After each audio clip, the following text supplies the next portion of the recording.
Hello guys, तो आज हम देखेंगे टर्निंग रेड। तो आइए मूवी की शुरुआत करते हैं। मूवी में सबसे पहले मेलिन नाम की लड़की को दिखाया जाता है जो 13 साल की है और वो अपनी लाइफ अपनी शर्तों से जीना चाहती है। वो सब कुछ करना चाहती है जो उसे पसंद है, साथ ही वो अपने पापा मम्मी की बातों को भी मानती है और वो पढ़ाई में भी बहुत ज़्यादा अच्छी है। मेलिन के 3 बेस्ट फ्रेंड है, मैरियम, ड्रिया और हैबी। ये चारों स्कूल के बाद बहुत मस्ती करते हैं। इन्हें फोर टाउन नाम का म्यूजिक बैंड भी बहुत पसंद था। मेलिन के घर पर उनके पूर्वजों का एक मंदिर था जहाँ वो अपनी मॉम के साथ अपने पूर्वज सानिया को ही भगवान की तरह पूजते थे और इस मंदिर को देखने के लिए बहुत से टूरिस्ट भी आते हैं। मेलिन वहाँ जो भी टूरिस्ट आते थे उन्हें सानिया के बारे में बताती थी कि कैसे उन्होंने अपनी पूरी ज़िंदगी जानवरों की सेवा में लगा दिया और खासकर पैंडा से तो उन्हें कुछ ज़्यादा ही लगाव था। तब से पैंडा ने उन्हें सुख, समृद्धि और शांति का वरदान दिया। रात में मेलिन अपनी मॉम के साथ टीवी देखती है। तब वो देखती है कि बहुत जल्द उनके शहर में फोर टाउन का कॉन्सर्ट होने वाला है। वो काफ़ी ज़्यादा एक्साइटेड हो जाती है, पर उसकी मॉम को वो बिल्कुल भी पसंद नहीं था। मेलिन कहती है कि ये बहुत फेमस है और स्कूल में कुछ लड़कियां तो इनकी फ़ैन हैं, लेकिन उसकी मॉम कहती है तुम उन लड़कियों से दूर रहना। अब रात को खाना खाकर मेलिन सो जाती है और उसे रात में बहुत ही डरावने सपने आते हैं और खतरनाक जानवर भी दिखाई देते हैं। सुबह जब वो उठ के बाथरूम में जाती है तो वो देखती है कि वो एक रेड कलर की पैंडा बन गई है। वो बहुत ज़्यादा डर जाती है और चिल्लाने लगती है। वो कहती है कि ऐसा नहीं हो सकता, वो ज़रूर सपना देख रही है। तभी उसकी मॉम उसकी आवाज़ सुन के बाथरूम के पास आती है और पूछती है कि तुम ठीक हो, लेकिन मेलिन कुछ नहीं बताती और कहती है कि सब कुछ ठीक है। और उसकी मॉम के जाने पर वो वापस अपने कमरे में चली जाती है और बेड पर जाके सो जाती है। उसे लगता है कि जब वो उठेगी तो सब कुछ सही हो जाएगा। थोड़ी देर बाद साइलेंट रहने पर उसके दोनों कान गायब हो जाते हैं। फिर वो और साइलेंट होती है और कुछ देर बाद वो वापस इंसान बन जाती है। वो अब ये समझ जाती है कि उसे ज़्यादा एक्साइटेड नहीं होना है, हमेशा शांत रहना है। अगले दिन उसकी मॉम उसे स्कूल छोड़ देती है। उसके दोस्तों को अब मेलिन का बिहेवियर थोड़ा अलग लग रहा था। स्कूल में टेलर नाम का लड़का हमेशा उसे परेशान करता था। आज भी वो उसे परेशान ही कर रहा था। मेलिन को उस पर बहुत गुस्सा आ रहा था। वो अब रेड पैंडा बनने ही वाली होती है, तभी वो किसी तरह अपने गुस्से को कंट्रोल करने की कोशिश करती है और अपने क्लास में चली जाती है। मरियम उससे पूछती है कि वो ठीक तो है ना। फिर कागज़ के जरिए कहती है कि तुम्हारी मॉम बाहर खड़ी होकर तुम्हें देख रही है। इस बात से वो और भी ज़्यादा परेशान हो जाती है। इधर उसकी मॉम अब सिक्योरिटी गार्ड से झगड़ा करती है और फिर मेलिन को आवाज़ देती है। मेलिन को अपने आप पर कंट्रोल नहीं रहता और वो फिर से पैंडा बन जाती है। उसकी मॉम ये देख के हैरान थी। मेलिन डर के कारण वहाँ से भागने लगती है और किसी भी तरह वो जल्दी से अपने घर पहुँचना चाहती थी। अब वो अपने घर पहुँच जाती है और उसकी मॉम भी भागते हुए घर आ जाती है। फिर वो भाग के मेलिन के रूम में पहुंचती है। मेलिन वहीं छुप के रोती है और अपनी मॉम से कहती है कि ये मेरे साथ क्या हो रहा है। मेलिन के पापा भी वहां आ जाते हैं और कहते हैं कि तुम्हारे साथ भी ये हो रहा है। ये सुन के वो पूछती है कि मेरे साथ भी का क्या मतलब है, क्या ये किसी और को भी हुआ है। फिर उसकी मॉम उसे लेकर मंदिर में जाती है और उसे अपने पूर्वज सानिया की कहानी बताती है। वो कहती है कि सानिया का रेड पैंडा के साथ रहस्यमय रिश्ता रहा था। वो उन्हें इतना पसंद करते थे कि उन्होंने खुद एक रेड पैंडा बनने की मन्नत मांगी थी। जंग का टाइम था, सारे मर्द सरहद पर लड़ाई कर रहे थे।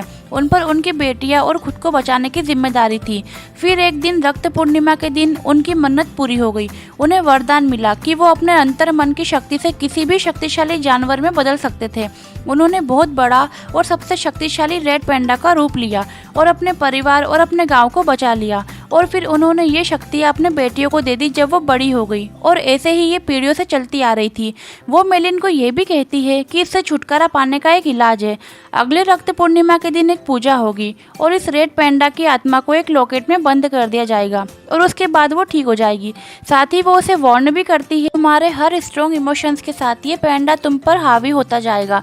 उसके पापा अब कैलेंडर देख के बताते हैं कि अगली रक्त पूर्णिमा अगली 25 तारीख को है। तब तक मेलिन को अपने इमोशंस पर काबू रखना होगा।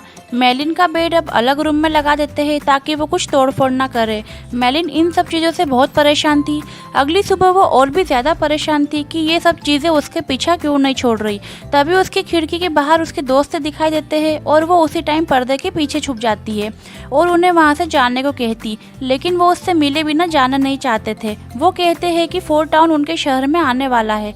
ये बात सुनते ही मेलिन इन तीनों को उठाकर अंदर रूम में ले आती है। ये तीनों मेलिन को देखकर बुरी तरह डर जाते हैं। फिर वो उन्हें समझाने की कोशिश करती है कि उससे इन्हें कोई भी खतरा नहीं है। तब जाके वो थोड़ा नॉर्मल होते हैं। फिर मेलिन रो रो के अपनी तकलीफ बताती है तब उसके दोस्त कहते हैं कि सब कुछ ठीक हो जाएगा। वो कहते हैं कि तुम चाहे इंसान रहो या पैंडा, उसकी दोस्ती और प्यार कभी कम नहीं होगा। तब वो उन्हें गले लगा लेती है। फिर वो शांत होते ही इंसान बन जाती है। फिर वो अपने दोस्तों पर गुस्सा करके ट्राई करती है, लेकिन पैंडा बाहर नहीं आता। शायद ये उनके प्यार की वजह से ऐसा था। अब मेलिन को लगता है कि वो पैंडा को कंट्रोल कर सकती है और फोर्ट टाउन के कॉन्सर्ट में भी आराम से जा पाएगी। अब ये सभी अपने पेरेंट्स से परमिशन लेने का सोचते हैं। मेलिन अपनी मॉम के आने के पहले ही अपने दोस्तों को भगा देती है। फिर वो अपनी मॉम को पैंडा पर कंट्रोल होने का टेस्ट देती है। उसे जब भी ऐसा लगता है कि पैंडा बाहर आने वाला है, तब वो अपने दोस्तों को याद करती है और अपने आप को साइलेंट रखने की कोशिश करती है। तब जाके उसकी मॉम को यकीन होता है कि वो वाकई में पैंडा पर कंट्रोल कर सकती है। फिर वो अपनी मॉम से कॉन्सर्ट में जाने की परमिशन मांगती है, लेकिन उसकी मॉम क्लियर मना कर देती है। फिर वो अपने रूम में चली जाती। तभी मेलिन की मॉम के पास उसकी मॉम का फ़ोन आता है। वो भी अपनी मॉम से बहुत डरती थी। उसकी मॉम कहती है कि वो मेलिन के बारे में सब कुछ जानती है और वो इनसे मिलने बहुत जल्दी घर आ रही है। इधर मेलिन के सभी दोस्तों को भी उनके घर वालों ने परमिशन देने से मना कर दिया था, लेकिन ये चारों प्लानिंग बनाते हैं कि हमें जाना ही है। ये चारों अब टिकट के लिए पैसे का जुगाड़ करते हैं।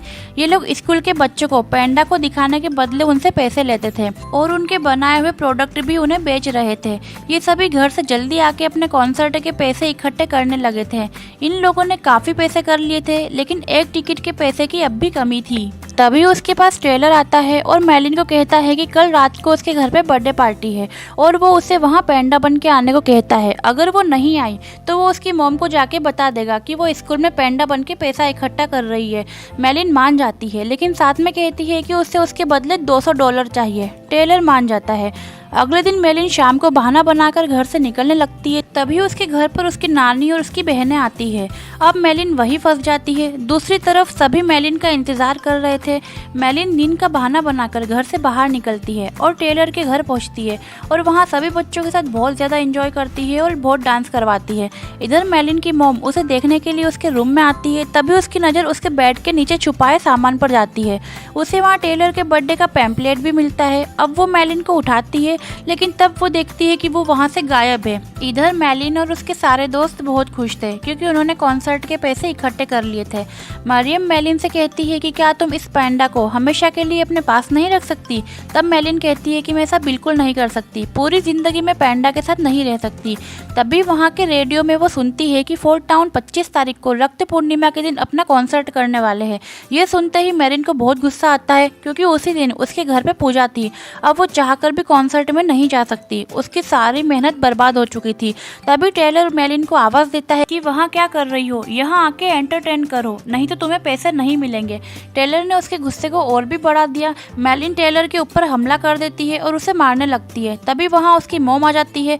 सब मेलिन से अब डरने लगे थे। टेलर को अब उसके पेरेंट्स उठा के घर ले जाते हैं।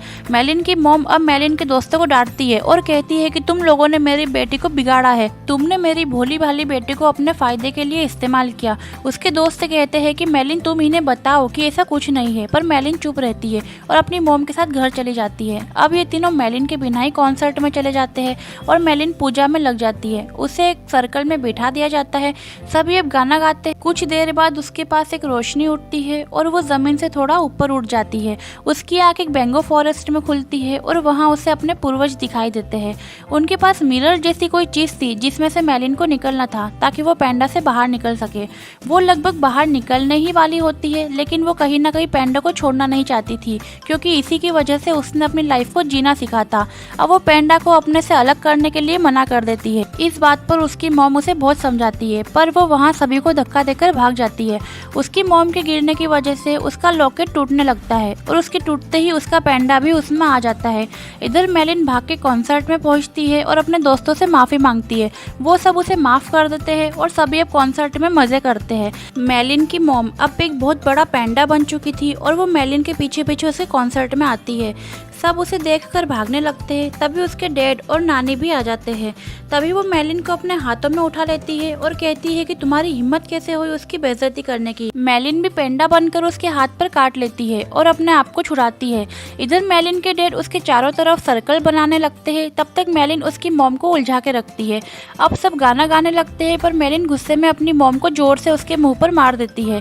इस वजह से वो सर्कल के बाहर गिर के बेहोश हो जाती है। अब उसे जल्दी से खींच के सर्कल में लाने जाना होगा क्योंकि रक्त पूर्णिमा बहुत जल्दी खत्म होने वाली है। मेलिन उसे खींचकर अंदर लाने की कोशिश करती है पर वो बहुत भारी थी। इस वजह से उसकी नानी और बहनें भी पेंडा में बदल जाते हैं और सभी उसे खींचकर सर्कल में ले आते हैं। बाकी सारे अब गाना गाते हैं। बहुत जल्दी मेलिन फिर वही बेंगो फॉरेस्ट में पहुंचती है। वहाँ उसकी मॉम, नानी और सभी थे। उसकी मॉम उसे सॉरी कहती है क्योंकि वो उसे बहुत ज्यादा ही कंट्रोल में करती थी, पर अब वो ऐसा नहीं करेगी। वो कहती है कि तुम्हें जैसा पसंद हो अब तुम वैसा ही करना। सब वापिस अब मिरर से निकलकर पेंडा से छुटकारा पा लेते हैं, पर मेलिन पेंडा को साथ रखने का डिसाइड करती है और उसकी मॉम को भी अब कोई प्रॉब्लम नहीं थी। लास्ट में हम देखते हैं कि मेलिन हमेशा की तरह ही अपनी मॉम के साथ टूरिस्ट को दर्शन करवा रही है, पर इस बार वो पेंडा के रूप में है। गाइज, अगर आपको हमारा एक्सप्लेनेशन अच्छा लगा हो तो चैनल को सब्सक्राइब जरूर करना। मिलते हैं नेक्स्ट मूवी के साथ।